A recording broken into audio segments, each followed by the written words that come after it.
Welcome to శ్రీమతిగొండ channel. అందరికీ నూతన ఉగాది సంవత్సర శుభాకాంక్షలు. ఉగాది ఈ సంవత్సరంకి పేరేంటి, ఆ పేరుకి అర్థం ఏంటి, మొత్తం 12 రాసులు. వీటి గురించి చెప్పడానికి ఈరోజు మా స్టూడియోలో శ్రీ ముదిగొండ అమర్నాథ్ శర్మ గారు, డాక్టర్ అమర్నాథ్ శర్మ గారు పూర్తి వివరాలతో పాటు వారు 12 రాసులు వివరిస్తారు. చివరిలో మంది మళ్ళీ మన మార్క్ ఉంటుంది కదా, అంటే ఈ పంచాంగాల్లో మెయిన్గా దీంట్లో వ్యయం ఏంటి, ఆదాయాలు ఏమిటి, కొన్ని మిగతా పంచాంగంతో చాలామందికి రెండే ఉంటాయి. అవమానాలు ఎంత, రాజపూజ్యం ఎంత ఉంటుంది. వాటి గురించి చివరిలో నేను అన్వయం చేసి చెప్తాను. ముందుగా నమస్కారం అమర్నాథ్ గారు, మా స్టూడియోకి వచ్చినందుకు. నమస్కారం అండి. నమస్కారం. ఒక్కసారి అంటే మాకు మీ గురించి తెలుసు, ప్రేక్షకుల కోసం ఒక్కసారి మీ విద్యార్థులు కానీ లేదా మీ గురించి చెప్పేయండి. శివాయ గురవే నమః. నా పేరు డాక్టర్ ముదిగొండ అమరనాథ శర్మ. నేను సర్దార్ పటేల్ డిగ్రీ కళాశాలలో ప్రొఫెసర్గా పనిచేస్తున్నాను. అష్టావధానిని, శ్రీ శైవ మహాపీఠం ఆస్థాన పండితుణ్ణి, అలాగే జగద్గురు శంకరాచార్య పుష్పగిరి మహాసంస్థానానికి కూడా ఆస్థాన పండితుడిగా ఉన్నాను. ఈరోజు ముదిగొండ ఛానల్ ద్వారా పంచాంగ శ్రవణాన్ని వింటున్నటువంటి ప్రేక్షకులందరికీ కూడా ముందుగా శుభాకాంక్షలు తెలియజేస్తూ, ప్రముఖ సంఖ్యాశాస్త్రవేత్త బ్రహ్మశ్రీ ముదిగొండ గోపీకృష్ణ గారికి ఉగాది సందర్భంగా శుభాకాంక్షలు తెలియజేస్తూ, ఉగాది పంచాంగం అంటే ఏమిటి, పంచాంగ పఠనం వల్ల వచ్చేటువంటి ఫలితాలు, ద్వాదశ రాసుల వారి యొక్క ఫలితాంశాలు, అలాగే ఆదాయ వ్యయాలు, రాజపూజ్య అవమానాలు, దేశం ఎలా ఉంటుంది, అన్నింటి గురించి తెలుసుకుందాం. ముందుగా గురు ప్రార్థన, గణపతి ప్రార్థన. అపార కరుణోపేతం సద్గురుం సర్వతోముఖం కైలాసవాసినం దేవం శివానందముపాస్మహే. వేదమయీం నాదమయీం బిందుమయీం పరపదోద్యదిందుమయీం మంత్రమయీం తంత్రమయీం ప్రకృతిమయీం నౌమి విశ్వవికృతిమయీం. వందే నిరంతర సమస్త కళాకలాపం సంపత్కరం భవహరం గిరిజాకుమారం లంబోదరం గజముఖం ప్రణవస్వరూపం లక్ష్మీ గణేశమఖిలాశ్రిత కల్పభూజం. అందరికీ కూడా పరాభవనామ సంవత్సర శుభాకాంక్షలు తెలియజేస్తూ, ముందుగానే గోపికృష్ణ గారు ఒక ప్రశ్న వేశారు. పరాభవ అంటే అర్థమేమిటి, దాన్ని వివరించండి అని అడిగారు. సాధారణంగా మనం అందరం అనుకునేటువంటి పరాభవ శబ్దానికి అర్థము అవమానమా, నింద అనేటువంటి అపోహ కలుగుతుంది. కానీ దీనికి భిన్నంగా పారమార్థికమైనటువంటి మరొక అర్థం ఉంది. అమ్మవారి మనము పలికేటువంటి వాక్కు పరా, పశ్యంతి, మధ్యమ, వైఖరి అని 4 రూపాలుగా ఉంటుంది. పరాశక్తి అమ్మవారు. అలాంటి పరాయాం భవః, అమ్మవారి శక్తి నుండి ఉద్భవించినటువంటి భవశబ్దానికి సంసారము, భవశబ్దానికి పరమశివుడు అని ఇన్ని అర్థాలు ఉన్నాయి. అంటే శుభప్రదమైనటువంటి, శక్తిప్రదమైనటువంటి, శక్తిని ప్రసాదించేటువంటి శక్తి నుండి ఉద్భవించినటువంటి సంవత్సరము అని పేరు చెప్పుకోవచ్చు. అలాంటి పరాభవన సంవత్సరములో కొందరికి అవమానం జరగవచ్చు. కానీ ఎవరికి అంటే అవినీతి పరులకు, రాజకీయ నాయకులలో కొందరు ఎవరైతే అందులో అవినీతిలో నిమగ్నమైన వారికి, లాంటి వాళ్ళకి పరాభవం జరిగేటువంటి అవకాశాలు కూడా ఉన్నాయి. ఇకపోతే ఉగాది రోజు పంచాంగ శ్రవణం చేస్తే ఫలితం ఏమిటి, ఎందుకు చేయాలి? ఎందుకంటే కలియుగంలో అప్రయోజనముద్దిశ్య నమందోపి ప్రవర్తతే. ప్రయోజనము లేకుండా మానవుడు ఏ పని చేయడు. అలాంటిది ఉగాది రోజు పంచాంగ శ్రవణం చేస్తే ఫలితం ఏమిటి? శ్రీ కళ్యాణ గుణావహం రిపుహరం దుస్వప్న దోషావహం గంగా స్నాన విశేష పుణ్యఫలదం గోదాన తుల్యం నృణాం ఆయువృద్ధిదముత్తమం శుభకరం సంతాన సౌఖ్యప్రదం నానాకర్మ సుసాధనం సముచితం పంచాంగమాకర్ణ్యతాం అని మనకు ఋషులు చెప్పారు. అంటే ఉగాది రోజు పంచాంగ శ్రవణము చేసినందువల్ల శ్రీ కళ్యాణ గుణావహం శుభప్రదమైనటువంటి గుణాలు అలపడతాయి. రిపుహరం శత్రువులు, అంతఃశత్రువులు బహిష్శత్రువులు తొలగిపోతారు. దుస్వప్న దోషావహం చాలా మంది అంటారు, నాకు కళ్ళు పడుతున్నాయండి, చెడు కళ్ళు పడుతున్నాయండి, నిద్ర పట్టడం లేదంటారు. ఉగాది రోజు పంచాంగ శ్రవణం చేస్తే దుర్మార్గమైన కలలు పడవు. దుస్వప్న దోషావహం గంగా స్నాన విశేష పుణ్యఫలదం. మనం ఎక్కడికో వెళ్ళి గంగా స్నానంలో, గంగలో, గోదావరిలో, కృష్ణలో, తుంగభద్రలో, యమునలో స్నానాలు చేస్తుంటాం కదా. ఉగాది రోజు పంచాంగ శ్రవణం చేసినందువల్ల చక్కగా గంగా స్నానం చేసిన ఫలితం వస్తుంది. గంగా స్నాన విశేష పుణ్యఫలదం గోదాన తుల్యం నృణాం. గోదానము చేసిన ఫలితం వస్తుంది. ఆయుర్వృద్ధితముత్తమం, ఆయుష్యము పెరిగేటువంటి అవకాశం ఉంటుంది. అదేంటండి, ఎలా పెరుగుతుంది ఆయుష్యము? మనకి బ్రహ్మ రాత రాశాడు కదా. అంటే ఉగాది రోజు పంచాంగ శ్రవణం చేసి ఏ గ్రహం అనుకూలంగా ఉంది, ఏ గ్రహం ప్రతికూలంగా ఉంది, ఏ గ్రహానికి మనం శాంతి చేసుకున్నట్లయితే మనకు ఆయుష్యము, ఆరోగ్యం పెరుగుతుంది. ఇవన్నీ కూడా రెమెడీస్ చెప్పబడ్డాయి. ఆయుర్వృద్ధిదముత్తమం శుభకరం సంతాన సౌఖ్యప్రదం, సత్సంతానం కలుగుతుంది. నానాకర్మ సుసాధనం సముచితం, మనం చేయబోయేటువంటి కార్యక్రమాలు సులభంగా చేసుకుంటాము, అన్నీ కూడా చక్కగా నెరవేరుతాయి. ఇలాంటి మహత్తరమైన ఎన్నో విశేషాలు పంచాంగ శ్రవణం వల్ల కలుగుతాయి. అందుకే ఉగాది రోజు తెల్లవారుజామునే నిద్రలేచి అభ్యంగ స్నానం ఆచరించి ఇంటికి మామిడి తోరణం పెట్టుకొని ఒక ధ్వజాన్ని ఇంటి పైన ఉంచి ఆ ఇష్టదేవతకు నమస్కారం చేసుకొని, తల్లిదండ్రులకు నమస్కారం చేసుకొని, మనము పచ్చడి అంటాము. షడ్రుచులు మధుర, ఆమ్ల, లవణ, కటు, కషాయ, తిక్తభేదాత్ షడ్విధ.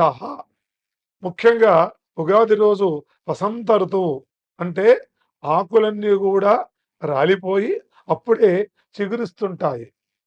ఆ చిగురించేటువంటి మామిడి కాయలు, మామిడి ఆకులు, వేప పువ్వు, చింతపండు, ఉప్పు, ఇవన్నీ కూడా మధుర, ఆమ్ల, లవణ, కటు, కషాయ, తిక్త 6 రుచులతో కూడుకున్నటువంటి ఆ వ్యంజనం సంస్కృతంలో అంటారు, తెలుగులో ఉగాది పచ్చడి.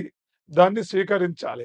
ఎందుకంటే 6 రుచులు అంటే మన జీవన వ్యవహార శైలిలో సుఖము, దుఃఖము, బాధ ఇవన్నీ ఉంటాయి.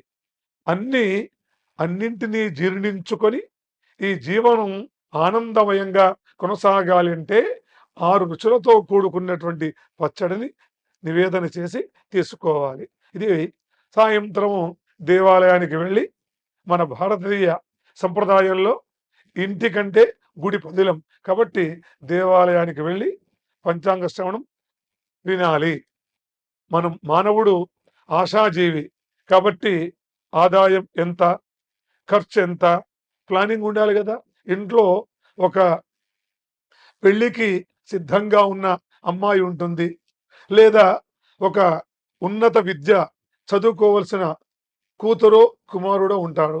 వాడికి తగిన ధనం ఏర్పాటు చేసుకోవాలంటే ప్లానింగ్ ఉండాలి. ప్లానింగ్ ఉండాలంటే ఉగాది రోజు నా ఆదాయం ఎంత, ఖర్చు ఎంత, నేను ఎంత గౌరవింపబడతాను, ఎంత అవమానింపబడతాను, ఇవన్నీ తెలుసుకుంటే అనవసరంగా ఖర్చులు పెట్టకుండా ప్రణాళికాబద్ధంగా జీవనం కొనసాగడానికి మన వాళ్ళు ఉగాది రోజు పంచాంగ శ్రవణము అత్యావశ్యకం చెప్పారు.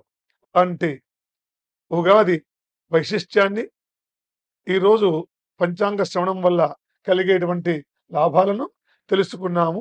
ఇక నేరుగా మనము ఈ ఉగాది పంచాంగ శ్రవణంలో ముందుకెళ్దాం. ముందుగా ఈ సంవత్సరం మేషరాశి వారికి ఎలా ఉంటుంది? మేషరాశి వారికి 11 ఆదాయం, 5 వ్యయం. ఈ విషయాన్ని తర్వాత బ్రహ్మశ్రీ ముదిగొండ గోపికృష్ణ గారు చక్కగా వివరిస్తారు. నేను మాత్రం ఇలా చెబుతూ పోతుంటాను. వృషభ రాశి వారికి 5 ఆదాయం, 14 వ్యయం. మిథున రాశి వారికి 8 ఆదాయం, 11 వ్యయం. కర్కాటక రాశి వారికి 2 ఆదాయం, 11 వ్యయం. సింహరాశి వారికి 5 ఆదాయం, 5 వ్యయం. కన్యా రాశి వారికి 8 ఆదాయం, 11 వ్యయం. తులారాశి వారికి 5 ఆదాయం, 14 వ్యయం. వృశ్చిక రాశి వారికి 11 ఆదాయం, 5 వ్యయం.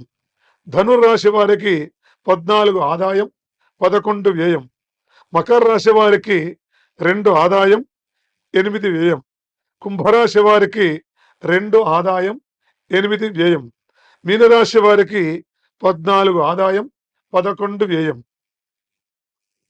అన్ని రాసుల వారిని కలిపి విచారిస్తే 87 ఆదాయం, 114 వ్యయం.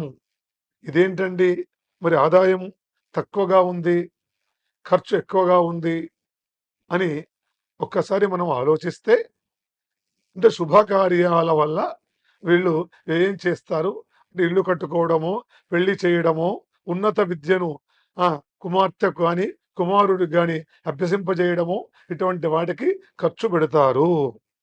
ఇకపోతే రాజపూజ్య అవమానాలు. మేషరాశి వారికి 2 రాజపూజ్యం, 4 అవమానం. వృషభ రాశి వారికి 5 రాజపూజ్యం, 4 అవమానం. మిథున రాశి వారికి 1 రాజపూజ్యం, 7 అవమానం.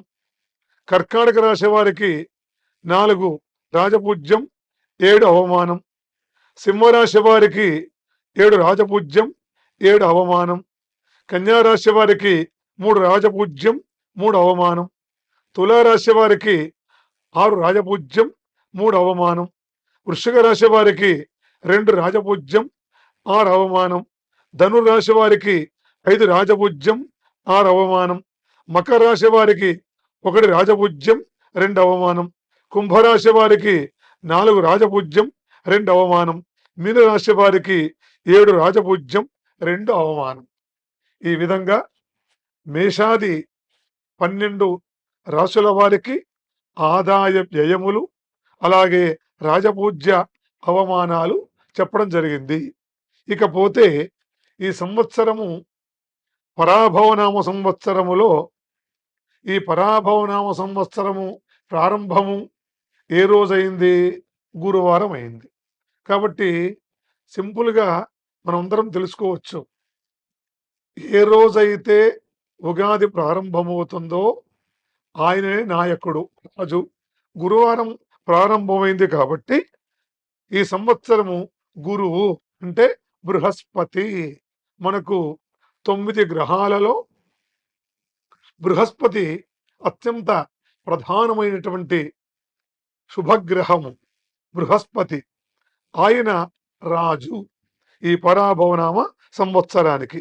కాబట్టి పరాభవనామ సంవత్సరములో రాజుగా బృహస్పతి ఉండడం వల్ల కలిగే ఫలితాలు ఏమిటి? ద్విజాతయ కర్మరతాః స్వధర్మాః సన్మార్గాః నీతివిదో నరేంద్రాః సుభిక్షమారోగ్య సుఖీ ప్రజానాం సువృష్టిరబ్దాది పతేసు రాజ్యే. చక్కని ఫలితం ఉందండి. ఎందుకంటే ద్విజాతయ అందరూ కూడా వేద విద్వాంసులు, బ్రాహ్మణోత్తములు, సమాజానికి ఉపయోగపడేటువంటి చక్కని కార్యక్రమాలు చేస్తారు. లోకా సమస్త సుఖినో భవంతు.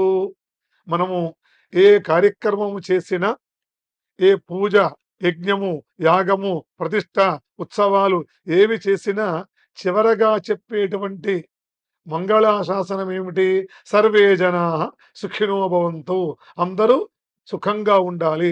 అలాంటి దేశము సుభిక్షంగా సుఖంగా ఉండాలని బ్రాహ్మణోత్తములు ఈ సంవత్సరము చక్కగా ఎన్నో కార్యక్రమాలు నిర్వహిస్తూ ఉంటారు. సన్మార్గరతాః, చక్కని సన్మార్గంలో ఉంటారు. నరేంద్రాః, చూడండి పాలకులు కూడా ఈ సంవత్సరము నీతిమంతులై ఉంటారట. సుభిక్షం, చక్కని వర్షాలు పడతాయి, ఆరోగ్యంగా ఉంటారు జనాలు. సుఖీ ప్రజానాం, ప్రజలందరూ కూడా సుఖంగా ఉంటారు. సువృష్టి, చక్కని వర్షాలు పడతాయి. ఇవన్నీ కూడా దేనివల్ల అంటే ఈ సంవత్సరము రాజు బృహస్పతి అయినందువల్ల. ఇకపోతే రాజుగారి వాహనం ఏమిటి? ఆయన బయటికి వెళ్ళాలంటే ఆయనకు వాహనం ఉండాలి కదా. ఆ ఈ రోజుల్లో కార్లు, బైకులు ఉంటాయి కదా. మరి బృహస్పతికి వాహనం ఏమిటి? ఈ సంవత్సరము జనానాం భ్రమితే సర్వే చతుష్పాదా ప్రపీడితా విపులా సకలా ధాత్రి నౌకా వాహనవత్సరే. ఈ సంవత్సరము రాజుగారు నావ పైన వెళ్తాడు. బోట్ అంటారే, ఆ నావ మీద కూర్చొని పెడతాడు. కాబట్టి కొన్ని చోట్ల ఆకలి బాధలు ఉంటాయి. కొన్ని స్థలాలలో పంటలు నష్టం జరగవచ్చు. అలాగే యుద్ధ తీవ్రత ఉండవచ్చు. మనం ఇప్పటికే చూస్తున్నాము, యుద్ధం ప్రారంభమైంది. అది ఎప్పుడు ఎండవుతుందో అలా యుద్ధాలు జరగవచ్చు. నౌకా ప్రమాదాలు జరగవచ్చు.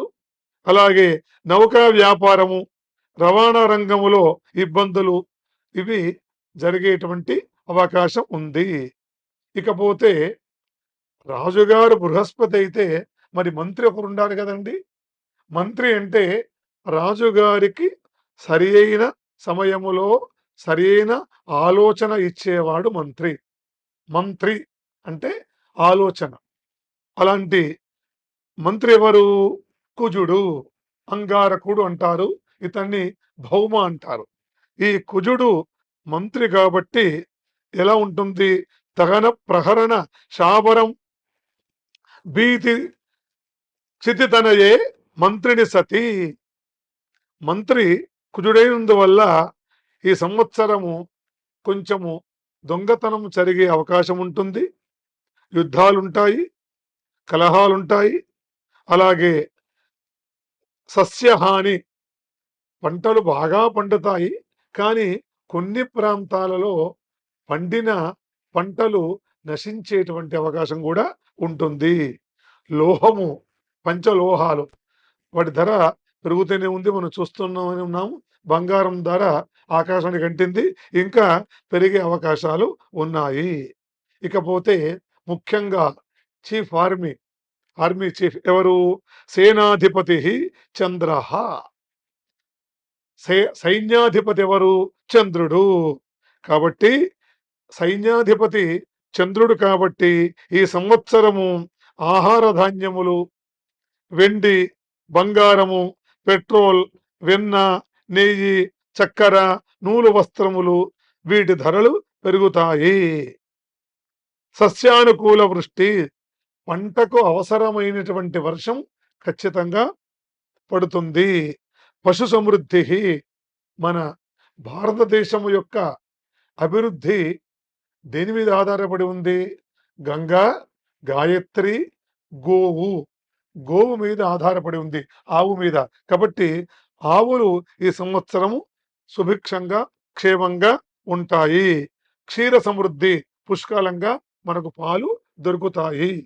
కొన్నింటికి అధిపతి శుక్రుడు కాబట్టి శుక్ర సస్యాధిపత్యేన ఫలిత ధాన్యజాతయ అని చెబుతుంది.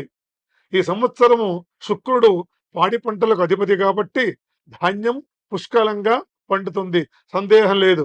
తెల్లని ధాన్యం, తెల్లని భూములు విశేషంగా ఫలిస్తాయి. కొన్నింటికి బుధుడు అధిపతి కాబట్టి అక్కడక్కడ కొన్ని పంటలు నశించేటువంటి అవకాశం ఉంటుంది. గాలి ఎక్కువగా వీస్తుంది కాబట్టి ఈ సంవత్సరము ఈ రకంగా పశుపాలక శ్రీకృష్ణ, ఇది చాలా అత్యంత ప్రధానమైన విషయము. శ్రీకృష్ణుడు పశుపాలకుడు కాబట్టి పశువులు క్షేమంగా ఉంటాయి, సందేహం లేదు. స్థాన రక్షక శ్రీకృష్ణ, ఆ పశువుల స్థానము శ్రీకృష్ణుడే. పశువుల యొక్క స్థానాన్ని రక్షించేవాడు కూడా శ్రీకృష్ణ పరమాత్మనే. కాబట్టి గోవులు ఈ సంవత్సరము, ఎందుకంటే గవాంగేషు తిష్టంతి భువనాని చతుర్దశ, యస్మాత్ తస్మాత్ శుభం మే స్యాత్ అత శాంతిం ప్రయచ్చమే. ఆవు యొక్క శరీరంలో అతల వితల సుతల తలాతల రసాతల మహాతల పాతాళ భూలోక భువర్లోక సువర్లోక మహర్లోక జనోలోక తపోలోక సత్యలోక అనే 14 లోకాలు ఆవు శరీరంలో ఉంటాయి. అలాంటి ఆవులు ఈ సంవత్సరము క్షేమంగా ఉంటాయి. ఎందుకు అంటే పశుపాలకుడు శ్రీకృష్ణుడు, ఆ స్థానం కూడా ఆయనదే కాబట్టి ఇలా ఉంటుంది. ఇకపోతే ఈ సంవత్సరము మూఢమ, ఏ గ్రహమైతే అస్తమిస్తుందో అప్పుడు మనం శుభ కార్యక్రమములు చేయడానికి వీల్లేదు. ఈ సంవత్సరము సాధారణంగా మేము ఇల్లు కట్టుకోవాలండి, శంకుస్థాపన చేయాలి, గృహప్రవేశం చేయాలి, మా ఇంట్లో అమ్మాయికి పెళ్లి చేయాలి లేదా అబ్బాయికి పెళ్లి చేయాలి, ముహూర్తాలు ఉన్నాయా, మూఢమ ఉందా అని అడుగుతుంటారు. ఈ సంవత్సరము 14/7/2026 నుండి 13/8 అంటే 13th August 2026 వరకు గురుమూఢమ ఉంది. ఈ రోజుల్లో అంటే సుమారు ఒక నెల రోజులు ఏ శుభ కార్యక్రమాలు ఉండవు. అలాగే మళ్ళీ 19/10 అంటే అక్టోబర్ 19th నుండి 29th అక్టోబర్ వరకు మళ్ళీ ఒక సుమారు 10-12 రోజులు మూఢమ ఉంది. చాలా తక్కువగా మూఢమ ఉంది ఈ సంవత్సరం. కాబట్టి శుభ కార్యక్రమాలు విరివిగా చేసుకోవచ్చు, ఎలాంటి ఆటంకము లేదు. ఇకపోతే ఈ సంవత్సరములు భారతదేశంలో కనిపించేటువంటి గ్రహణాలేవి లేవు, మిగతా విదేశాల్లో కనిపిస్తాయి. కాబట్టి మనకు కనిపించని గ్రహణములకు ఎలాంటి ఆచార వ్యవహార నియమాలు ఉండవు. ఇది ఈ సంవత్సరం యొక్క ఫలితాంశం సూక్ష్మంగా చెప్పడం జరిగింది. ఇకపోతే గోపికృష్ణ గారు ప్రత్యేకించి అడిగారు, 12 రాసుల వారికి గ్రహస్థితి ఎలా ఉంటుంది, అది ప్రధానంగా మనము తెలుసుకోవలసినటువంటి విషయము. ముందుగా మేషరాశి. మేషరాశి వారికి ఎలా ఉంటుంది అంటే, మేషరాశి వారికి ప్రధానంగా మనము చూసుకోవలసిన గ్రహాలు రెండే రెండు. ఒకటి బృహస్పతి, 2 శనీశ్వరుడు. మేషరాశి వారికి 31/5/2026 నుండి బృహస్పతి 3వ స్థానంలో ఉంటాడు కాబట్టి అనుకూలంగా ఉండదు. ఆ తర్వాత 1/6 అంటే జూన్ 1 నుండి వీళ్ళకి అనుకూలంగా ఉంటుంది. వీళ్ళకు 25/1/2027 నుండి ఆ తర్వాత 4లో శని ఉంటాడు కాబట్టి వత్సరాంతం కూడా బాగా ఉంటుంది. 24/1/2027 వరకు 5లో ఉంటాడు కాబట్టి అభివృద్ధి, కీర్తి, సంపద వృద్ధి, కుటుంబ సౌఖ్యము, సుజన మిత్రత్వము, అధికారుల వల్ల అనుకూలము, గృహలాభము ఇవన్నీ కూడా ఉంటాయి. కానీ వీరికి శని సంవత్సరం అంతా కూడా సడేసాత్ శని అంటే 7.5 సంవత్సరముల యొక్క శని ప్రారంభ దశలో ఉంటుంది కాబట్టి జాగ్రత్తగా వ్యవహరించాలి. రాహు వీళ్ళకి 4/12/2026 వరకు అంటే డిసెంబర్ 4th వరకు 11వ స్థానంలో ఉంటాడు కాబట్టి అలాగే తీర్థయాత్రలు చేస్తారు, శుభ కార్యక్రమాలు ఆచరిస్తారు, కార్యసిద్ధి కలుగుతుంది, మనస్సౌఖ్యం కలుగుతుంది. కాబట్టి మేషరాశి వారికి ఈ సంవత్సరం అనుకూలంగా ఉందనే చెప్పాలి. తర్వాత రెండవదైనటువంటి వృషభ రాశి. వృషభ రాశి వారికి వృషభం, మిథునం, కర్కాటకం. వీరికి ఇప్పుడు బృహస్పతి 2వ ఇంట ఉన్నాడు. కాబట్టి ధనలాభం ఎప్పటి వరకు? 31 మే వరకు ధనలాభం, మనస్సౌఖ్యము, కీర్తి, సత్ప్రవర్తన, కార్యజయము, గౌరవం కలుగుతుంది మే 31 వరకు. ఆ తర్వాత జూన్ 1 నుండి బృహస్పతి మారిపోతాడు కాబట్టి మనం ముందుగానే చెప్పుకున్నాం. ప్రధానమైనటువంటి గ్రహములు రెండే రెండు. ఒకటి బృహస్పతి, రెండవది శనీశ్వరుడు. శనైః చరతి, స్లోగా మూవ్ అవుతాడు. అందరూ శనీశ్వరుడు శనీశ్వరుడు అంటారు. అలా కాదు, శనైః చరతి, శనైః మెల్లగా, చరతి మూవ్ అవుతాడు కాబట్టి శనీశ్వరుడు అని చెప్పుకోవాలి. అలాంటిది శనీశ్వరుడు వృషభ రాశి వారికి మార్చి 29 నుండి చక్కగా వాళ్ళకి 11వ స్థానంలో ఉంటాడు కాబట్టి ధనలాభము, ఆరోగ్యము, కుటుంబ సౌఖ్యము, కార్యసిద్ధి, విశేష కీర్తి కలుగుతాయి. కాబట్టి రాహువు కూడా వృషభ రాశి వారికి 4/12/2026 వరకు 10వ స్థానంలో ఉంటాడు కాబట్టి ధనం వస్తుంది, పుణ్యకర్మాచరణ, మంచి పనులు చేస్తారు, తీర్థయాత్రలు చేస్తుంటారు, శరీరం ఆరోగ్యంగా ఉంటుంది వృషభ రాశి వారికి. ఇకపోతే మూడవది మిథున రాశి. మిథున రాశి వారికి ఇప్పుడు అనుకూలంగా లేదు. ఎప్పుడు అనుకూలంగా ఉంటుంది? 31 మే నుండి అనుకూలంగా ఉంటుంది. ఎందుకు అంటే బృహస్పతి 2వ స్థానంలో ఉంటాడు కాబట్టి 1/6/2026 నుండి తిరిగి 25/1/2027 వరకు మిథున రాశి వారికి అనుకూలంగా ఉంటుంది. ధనలాభము, మనస్సౌఖ్యము, మానసికంగా చాలా ప్రశాంతంగా ఉంటారు, కీర్తి, సత్ప్రవర్తన, కార్యజయము కలుగుతాయి. ఇకపోతే 31/10/2026 నుండి 24/1/2027 వరకు 3వ స్థానంలో ఉంటాడు కాబట్టి మిత్రుల వల్ల కొంత ఇబ్బంది కలగవచ్చు. అలాగే శని సంవత్సరం అంతా కూడా 10వ స్థానంలో ఉంటాడు కాబట్టి కాస్త శ్రమ కలుగుతుంది. ధనము, ధాన్యము నష్టం కలిగే అవకాశాలు ఉంటాయి. వృధాగా సంచరిస్తూ ఉంటారు, అంటే కారణం లేకుండానే ప్రయాణాలు చేస్తూ ఉంటారు. కాబట్టి ఈ రాశి వారు కేవలము రాహుగ్రహానికి జపతపాదులు చేసుకోవాలి. తచ్చాంతి ఔషధై దానై జపహోమ సురార్చనై. ఈ మిథున్ రాశి వారు కేవలము రాహుగ్రహానికి మాత్రమే జపతపాదులు చేసుకుంటే బాగుంటుంది. మినుములు, అలాగే స్కై కలర్ అంటే బూడిద రంగులో ఉన్నటువంటి వస్త్రాన్ని దానం చేయాలి. ఇందాక మనం చెప్పుకున్నటువంటి వృషభ రాశి వారు కూడా ఈ సంవత్సరము గురువుకి శాంతి జపము, హోమము చేసుకోవాలి.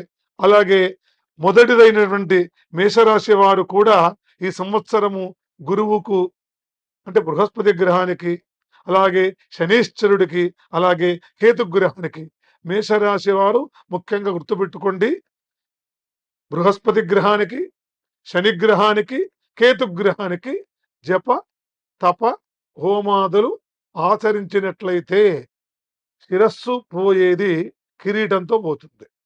అంటే మనము జాగ్రత్తగా ఆరోగ్యం నుండి, అనారోగ్యం నుండి బయటపడి ఆరోగ్యం చేకూరుతుంది. ఇకపోతే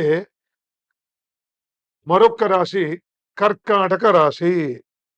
ఈ కర్కాటక రాశి వారికి ఇప్పుడు అనుకూలంగా లేదు, అయినా ఇబ్బంది పడవలసిన పని లేదు. బృహస్పతి కర్కాటక రాశిలోకి వస్తాడు కాబట్టి నష్టం కలగవచ్చు. ఆర్థికంగా ధనము వృధాగా ఖర్చయ్యే అవకాశం ఉంటుంది.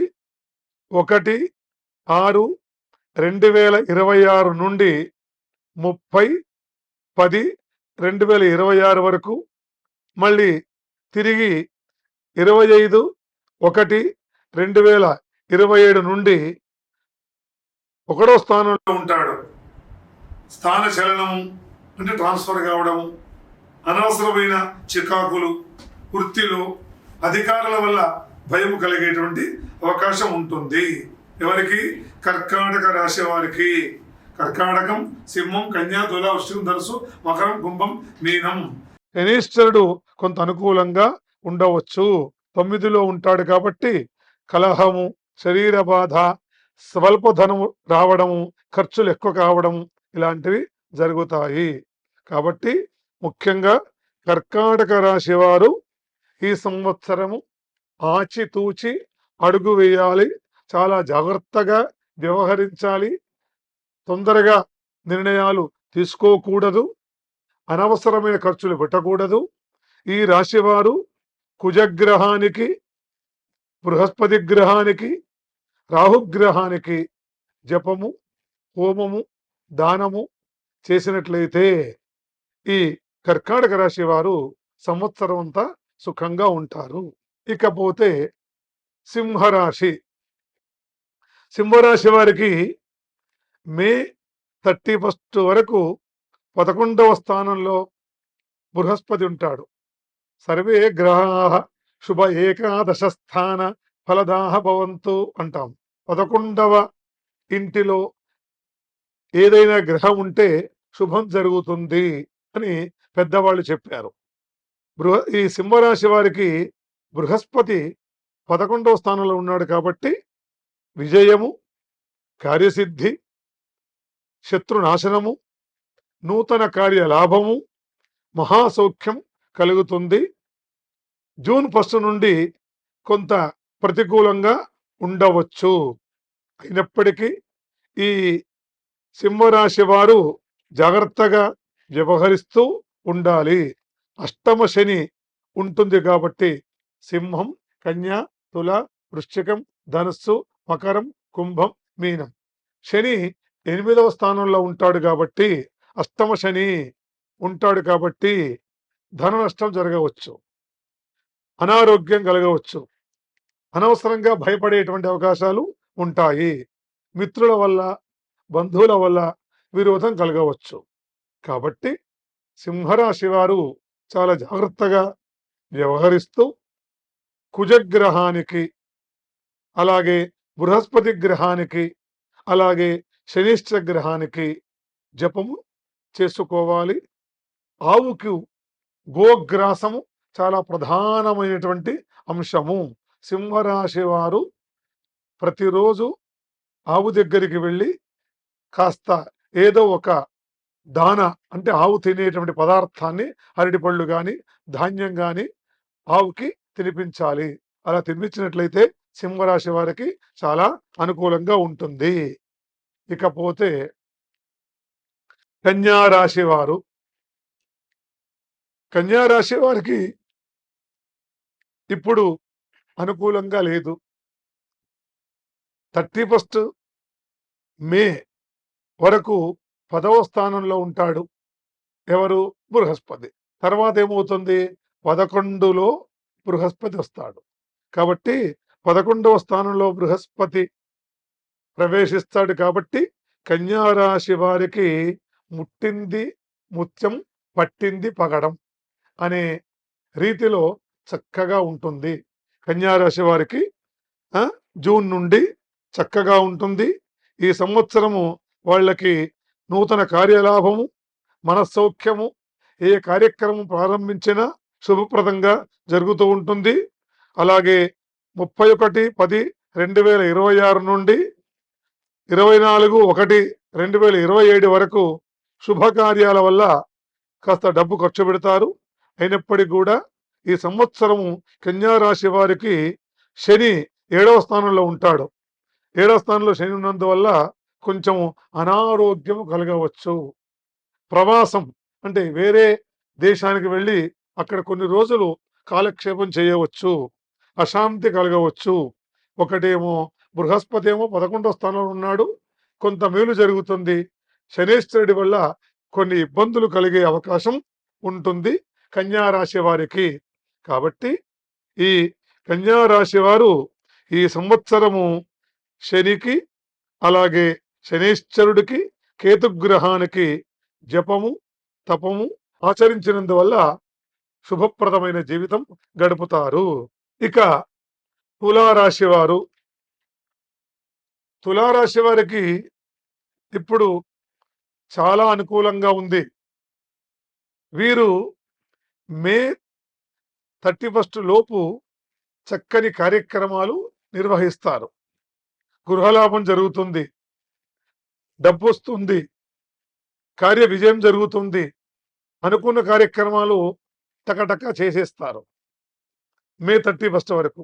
ఆ తర్వాత బృహస్పతి కొంచెం అనుకూలంగా ఉండడు కాబట్టి ఈ బృహస్పతి వల్ల ఇబ్బందులు ఏమైనా కలగవచ్చు. 10వ స్థానంలో ఉంటాడు.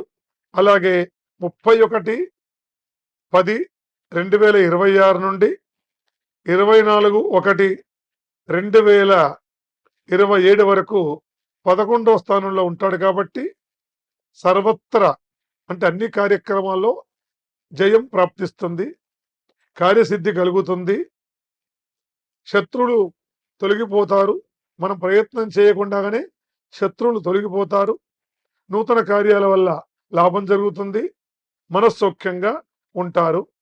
అధికారుల వల్ల ఎలాంటి ఇబ్బంది ఉండదు. కాబట్టి ఈ తులారాశి వారు ఈ సంవత్సరము కేవలము ఒక్క రాహుగ్రహానికి మాత్రమే జపతపాదులు లేదా శాంతి ఆచరించినట్లయితే క్షేమంగా ఉంటారు. ఇక తర్వాత వృశ్చిక రాశి. వృశ్చిక రాశి వారికి ముందే చెప్పుకున్నాం, ఈ సంవత్సరం చక్కగా ఆదాయం ఎక్కువగా ఉంటుంది, ఖర్చులు తక్కువగా ఉంటాయి. ఇప్పుడు 8వ స్థానంలో బృహస్పతి ఉన్నాడు. జూన్ నుండి బృహస్పతి 9వ స్థానంలో ప్రవేశిస్తాడు కాబట్టి వీళ్ళకి అనుకూలంగా ఉంటుంది. సత్ప్రవర్తన, భూలాభము, గృహలాభము, విందు భోజనము, అలాగే ఉద్యోగంలో జయము ఇవన్నీ కలుగుతాయి వృశ్చిక రాశి వారికి. అలాగే ఈ వృశ్చిక రాశి వారికి 31 అక్టోబర్ 2026 నుండి 24 జనవరి 2027 వరకు 10వ స్థానంలో ఉంటాడు కాబట్టి కొంచెము శ్రమ కలగవచ్చు, వృధాగా సంచరిస్తూ ఉంటారు.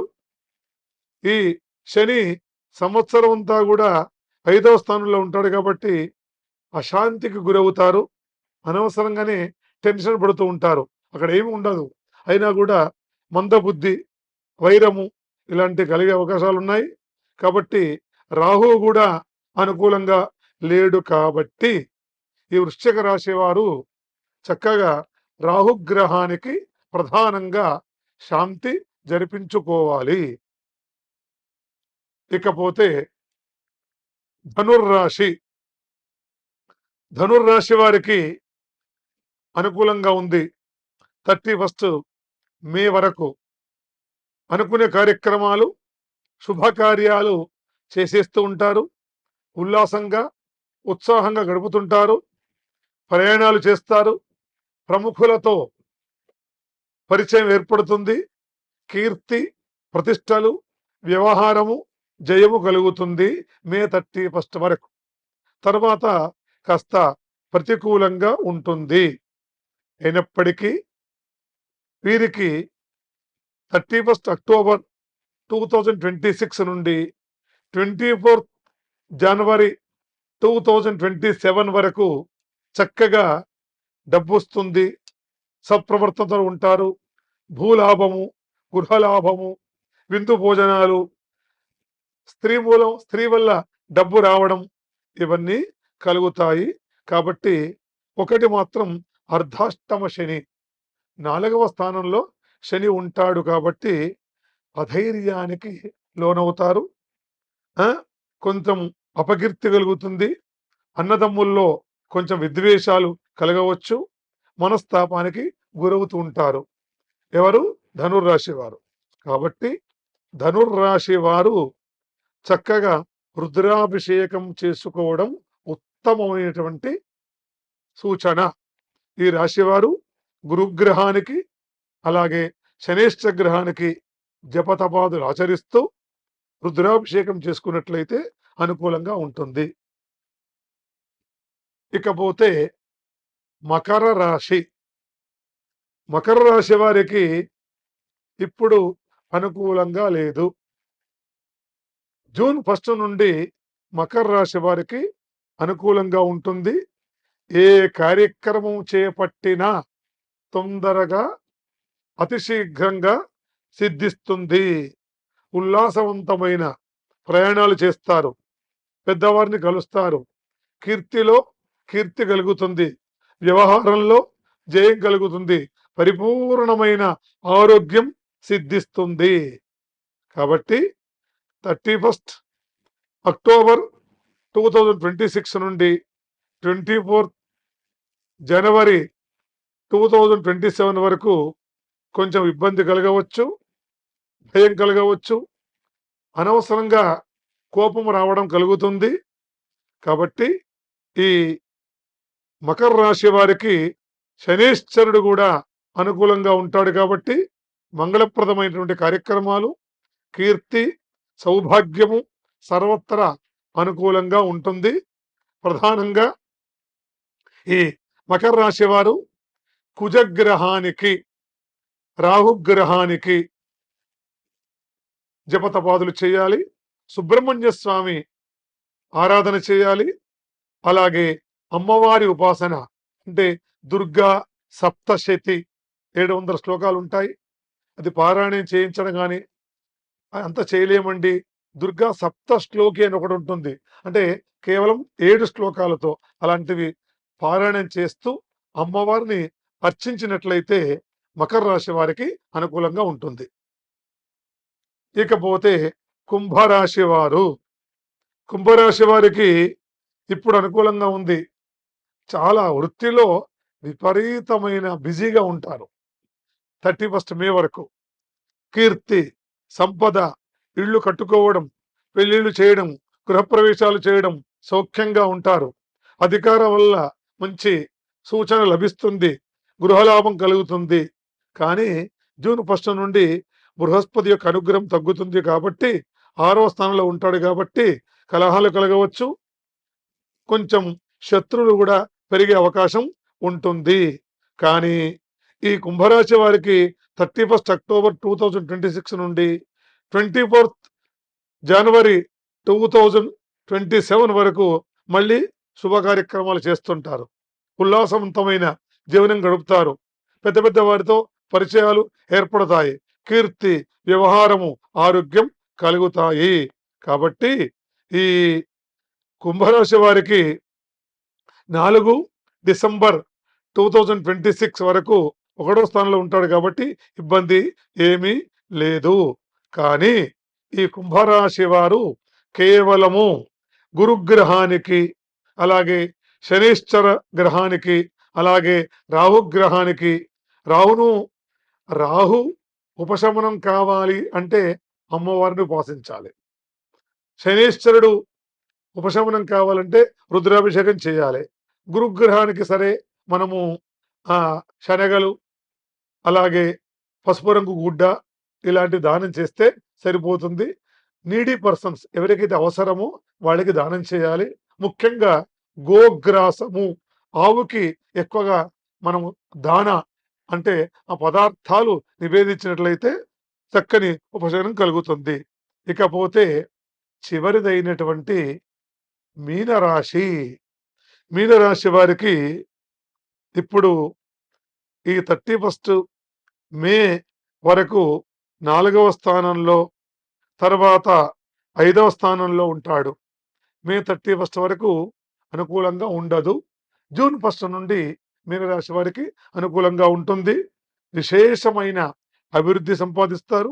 కీర్తి, సంపద, కుటుంబ సౌఖ్యము, సుజనుల అంటే మంచి వాళ్ళతో ఫ్రెండ్షిప్ చేయడము, అధికారుల వల్ల అనుకూలంగా ఉంటుంది. ఇకపోతే మీనరాశి వారికి విచారం కలుగుతుంది. కొంచెము రాహు అనుకూలంగా లేడు కాబట్టి కార్యాలు అంత తొందరగా నెరవేరవు. ప్రవాసం చేసేటువంటి అవకాశం ఉంటుంది. కానీ ఈ రాశి వారికి ఆరోగ్యం బాగానే ఉంటుంది. వాహనం చేకూరుతుంది. కేతువు కూడా అనుకూలంగా ఉన్నాడు కాబట్టి బుద్ధి చక్కగా పనిచేస్తుంది. విశేషమైనటువంటి సౌఖ్యాలు కలుగుతాయి. కాబట్టి ఈ యొక్క మీనరాశి వారికి శని అనుకూలంగా లేడు కాబట్టి ఈ రాశి వారు కేవలము ఒకే ఒక గ్రహానికి, శనీశ్వర గ్రహానికి జపము, పూజ, శాంతి ఆచరించి నల్లని వస్తువులు, నల్లని గుడ్డ, నల్ల నువ్వులు ఇలాంటివి దానం చేస్తూ శనీశ్వరుడికి తైలాభిషేకం లాంటివి చేస్తూ రుద్రాభిషేకం చేసుకున్నట్లయితే ఈ మీనరాశి వారు కూడా ఈ సంవత్సరం అంతా కూడా సుఖంగా ఉంటారు. ఈ రకంగా మేషాది ద్వాదశ రాశుల వారికి ఎలా ఉంటుందో చెప్పడం జరిగింది.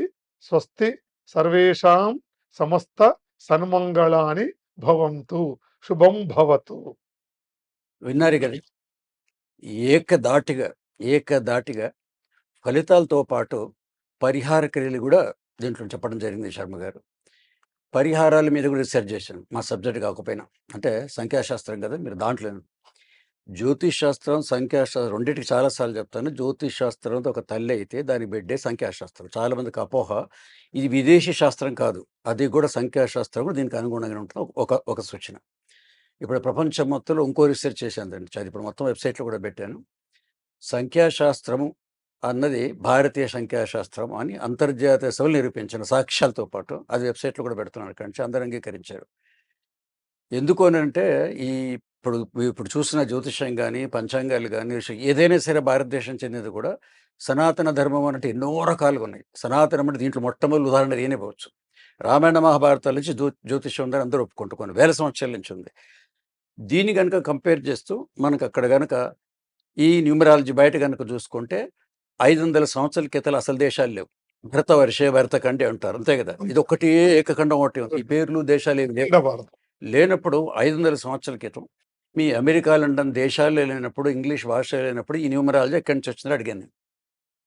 అడగాల్సిన ప్రశ్న. జాన్ సైలెంట్ అయిపోయారు.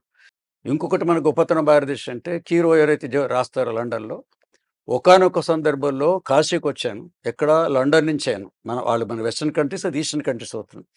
వచ్చి ఒక కాశీ పండితుడి ఇంట్లో కొన్నాళ్ళు జరగటం జరిగింది. ఆయన నాకు హీ టాట్ మీద secrets of palmistry, astrology and numerology అన్నాడు. ఈ 3 శాస్త్రాల రహస్యాలని చెప్పారు. కాబట్టి ఈరోజు నాకు ఇంత గొప్ప పేరు, ప్రపంచంలో పేరు వచ్చిందంటే that credit goes to Indian Kashi Pandit అన్నాడు. అంటే విదేశీయులు ఒప్పుకున్నారు కదా. కాబట్టి దీని భారతీయ సంఖ్యాశాస్త్రం అన్నది మనదే, భారతదేశందైనా మన సాక్షాత్తు వచ్చింది. ఇప్పుడు ఒప్పుకున్నారు. ఇప్పుడు మొత్తం దాని మీద గ్రంథం కూడా రాయబోతున్నాను. ఇప్పుడు కమింగ్ టు దీనికి వచ్చేటప్పటికి విశేషం ఏంటంటే, ఎంతసేపు మీరు విన్నారు కదా, చాలాసార్లు మీకు డౌట్ వచ్చేది అంటాడు దీంట్లో నుంచి. మీరు ఇవన్నీ చూశారు కదా, ఇప్పుడు ఆయన చేసిన పంచాంగ శ్రవణం కాదు, పఠనం. చాలా మంది ఇచ్చిన కొంచెం చిన్న మార్పు. శ్రవణం మీరు చేస్తారో, పఠనం ఆయన చేస్తారు. అయితే కేవలం ఈరోజు ఉగాది రోజు ఏంటంటే పంచాంగ శ్రవణం చేస్తే ఏమేమి ఫలితాలు, పుణ్యం ఉంటుందో మిగతా వదిలేండి. ఫలితాలు సంవత్సరం ఎలా ఉంటుంది, ఈరోజు వింటే మటుకు పాజిటివ్ ఎనర్జీ వస్తుంది. దాన్ని మొత్తం క్లుప్తంగా చెప్పాను, ఇందాక వివరంగా చెప్పారు. అది మొదట వింటే చాలా శ్రవణంకి. తర్వాత ఉగాది పచ్చడికి ఇప్పుడున్న వీటికి ఈ మూడికి సంబంధం ఏంటంటే, ఉగాది పచ్చళ్ళు షడ్రుచులు అని చెప్పారన్నమాట. కాబట్టి మీరు ఇన్ని విన్న తర్వాత ఏ 12 రాశులు, ఏ ఒక్క రాశి అని ఇప్పుడే కాదు, మన ఇది మొదలైనప్పటి నుంచి కనుక చూసుకుంటే ఏ ఒక్క రాశికి ఇప్పుడు ఈ ఉగాది నుంచి వచ్చే ఉగాది వచ్చే వరకు అంత బాగుండడం లేదు. ఏ ఒక్క రాశికి పూర్తిగా 0 లెవెల్లో లేదు. కాబట్టి 2 కూడా ఏంటంటే మిశ్రమ ఫలితాలు. కొందరికి మీకు దాంట్లో పంచండి అండి, ఈ రాశి వారికి ప్రథమార్థంలో బాగుంటుంది. అంటే ఫస్ట్ 6 మంత్స్ తీసుకున్న ప్రథమ సంవత్సరంలో, ద్వితీయార్థంలో కొన్ని కష్టాలు ఉంటాయి. కొందరికి మొదటి ఉండదు, తర్వాత ఉండొచ్చు. అంటే ఆ ఉగాది పచ్చళ్ళు షడ్రుచులు ఎట్లా ఉన్నాయో, తీపి ఒగరు పులుపు కూడా ఇదొక జీవిత ప్రాణులు కూడా అంతే. ఇంతకీ పరిహారాలు, జాగ్రత్తలు, ఇంతకు వింటే లాభం ఏంటంటే, దీంట్లో కొన్ని జాగ్రత్తలు తీసుకోండి. ఇప్పుడు టైం బాగుంది, టైం బాగున్నప్పుడు సంవత్సరం కూర్చోకుండా ముందుకెళ్ళాలి. జాగ్రత్తలు అన్నారు, ఆగాలి. ఇవన్నీ ఎక్కడున్నాయి మీకు?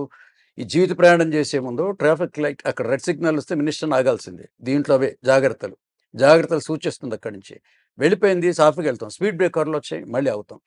ఆ జీవిత ప్రయాణంలో ఎట్లా ఎగుడు, దిగుడు, ఎత్తు పల్లాలు ఎలా ఉంటాయో వీటిలో కూడా అవి ఉంటాయి కాబట్టి ఒకటి. రెండోది యథాతథంగా తీసుకోకండి మీరు. ఈ సంవత్సరం బాగుందనో, బాలేదనో మొత్తం 100% తీసుకోకూడదు. ఎందుకంటే ఇది కేవలం గోచారం, గ్రహచారం అంటారు కదా! ఈ పంచాంగం ఎంత పర్సెంట్ ఉంచో చూసాను. 25% ఇది. మరి పూర్తిగా తెలుసుకోవాలనుకోండి, ఇప్పుడు ఏకధాటి చెప్తే ఎంత టైం ఉందో చూసారా?